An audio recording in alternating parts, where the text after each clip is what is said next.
Oke, sekarang kita lihat untuk yang nomor 5, di mana kalau saya punya harga mutlak dari 1 per X itu kurang dari sama dengan X plus 1, gitu ya. Nah, ini soalnya. Maka di sini kita akan menggunakan sifat, gitu ya, bahwa harga mutlak 1 per X akan bernilai 1 per X kalau 1 per X-nya lebih besar sama dengan 0, dan akan bernilai negatif 1 per X kalau 1 per X-nya kurang dari 0, gitu ya. Nah, ini kita sederhanakan, gitu ya. Artinya kita sederhanakan 1 per X, berarti kalau ini kita cek, gitu ya. Caranya sederhanakannya, kita bisa menggunakan, ini caranya. Nah, ini kita sederhanakannya, caranya begini. Kalau 1 yang dimintakan nanti X berapa, gitu ya. 1 per X lebih besar sama dengan 0, gitu ya. Sekarang kita harus cek. Kalau ruas kiri kita kalikan dengan X kuadrat, gitu ya, maka kita akan punya di sini X, ruas kanan kita kalikan dengan X kuadrat kali 0, kan 0. Maka lebih besar sama dengan 0, kan gitu ya. Tapi ingat gitu ya, bahwa X ini menjadi suatu pembagi ya. Dan pembagi dengan 0 itu tidak boleh, kan gitu ya. Karena tidak bisa, ya. Karena tidak bisa, maka berubah ya. Jadi cukup dengan X lebih besar dari 0 saja. Sedangkan ini X kurang dari 0. Dari sini kita hanya punya ya, X-nya lebih besar dari 0 atau X-nya kurang dari 0. Berarti hanya memiliki dua interval. Yang pertama sama interval kedua. Tinggal kita analisis aja bagian yang pertama, kita dapatnya, gitu ya. Kita dapat untuk bagian yang pertama. Nah, kasus untuk yang pertama, kalau X-nya dia lebih besar dari 0, gitu ya, maka kita akan punya harga mutlak 1 per X, karena ini tadi sudah pindah ruas gitu ya, soalnya kan tadi gini, 1 per X gitu ya, itu kurang sama dengan X plus 1. Nah, sekarang kalau kita pindah ruas aja, jadi ini kan ya, harga mutlak 1 per X dikurangi 1 kurang sama dengan 0. Nah, kalau X-nya lebih besar dari 0, maka kan kita punya nilainya 1 per X. Karena X-nya lebih besar dari 0, kan gitu. Dikurangi X, dikurangi 1, kurang dari sama dengan 0.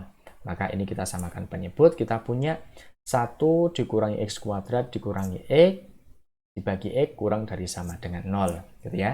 Nah, kita tentukan titik pemecahnya di pembilang sama penyebut, kan gitu.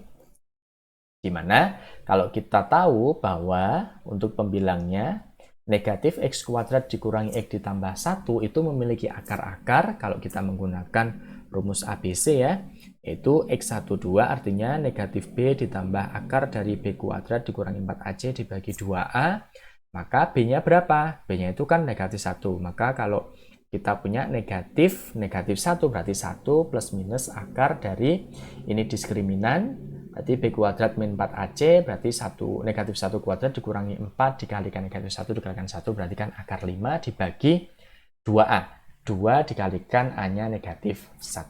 Gitu ya.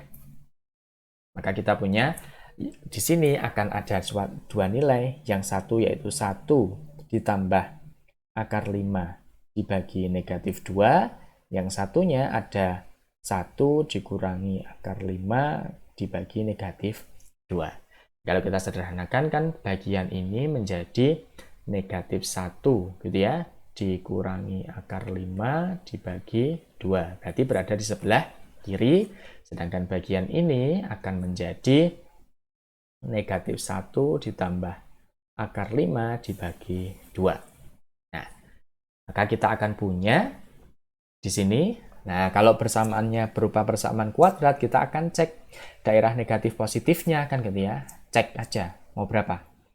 Di sini kalau mau saya ambil yang lebih mudah aja ya.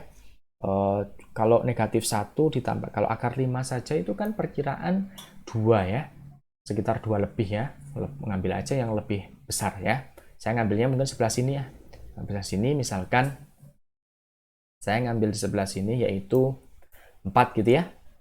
4. Nah, saya ngambilnya 4 atau 5 boleh. Misalkan saya cek ya. Cek saya ngambil X-nya adalah 5. Ya. 5 kita masukkan ke sini gitu ya. Maka kita akan punya negatif, kalau 5 kuadrat kan berarti negatif Yang dikuadratkan hanya 5 loh ya. Maka kita akan punya negatif 25 dikurangi 5, berarti negatif 30. Negatif 30 ditambah 1, berarti negatif 29. Maka di daerah ini merupakan daerah negatif, gitu ya. Karena apa? Kita mendapatkan, kalau X-nya ngambil sama dengan 5, kita mendapatkannya adalah negatif 29. Negatif 29 kan berarti negatif. Berarti ini semua negatif, perbatasan positif, positif gitu ya, perbatasan lagi negatif, negatif, negatif. Yang diarsir yang mana? Karena tandanya kurang dari sama dengan, maka yang diarsir bagian ini, gitu ya.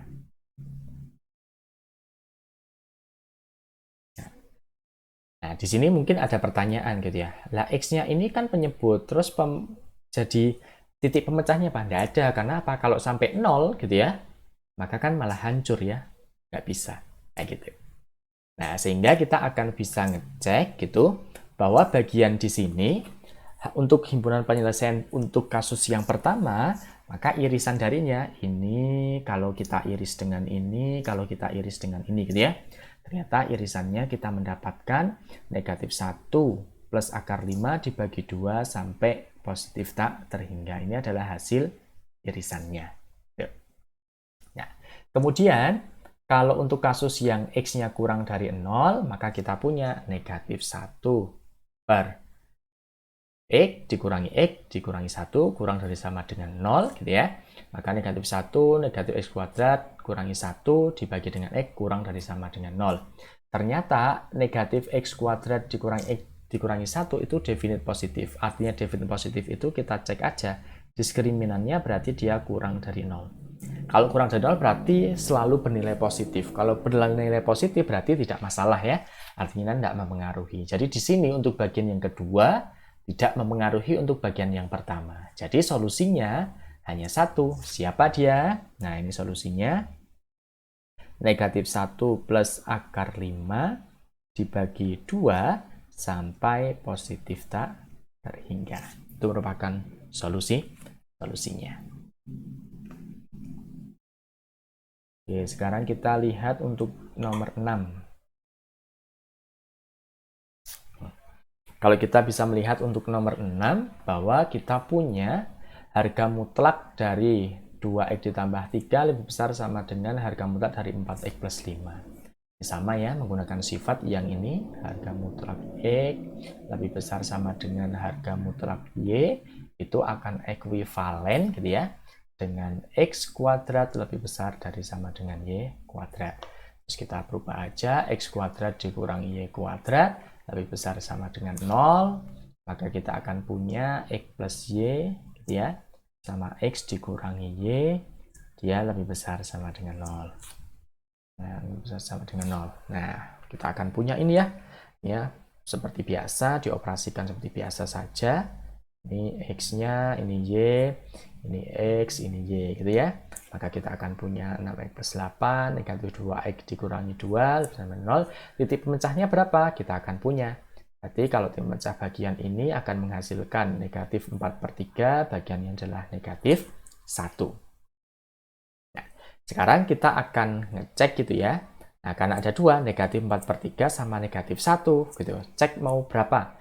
Negatif 4/3 sama negatif 1. Nah, cek 0 aja ya, paling mudah cek 0. Cek X gitu ya. Nah, saya mau cek X-nya saya ngambil sama dengan 0. Berarti kalau sama dengan 0, masukkan aja ke sini ya. Dimasukkan saja ke sini. Nah, kalau X-nya saya ganti 0, maka saya akan punya 6 kalikan 0 berarti 0, berarti kita punya 8. Ya, kemudian negatif 2 dikalikan 0, 0 dikurangi 2, berarti kita punya negatif 2, saya punya negatif 16. Negatif 16 berarti negatif ya. Artinya ketika saya ngambil X sama dengan 0, ternyata daerahnya adalah daerah negatif. Berarti sini negatif semua. Ini positif, positif, positif, negatif, negatif, negatif. Yang diarsir yang mana? Kan gitu ya. Karena tandanya lebih besar sama dengan, yang kita arsir adalah yang tandanya positif. Dan perhatikan ini tertutup semua ya. Karena ada tanda sama dengan. Sehingga kita punya selangnya adalah dengan kurungnya siku dari negatif 4/3 sampai negatif 1.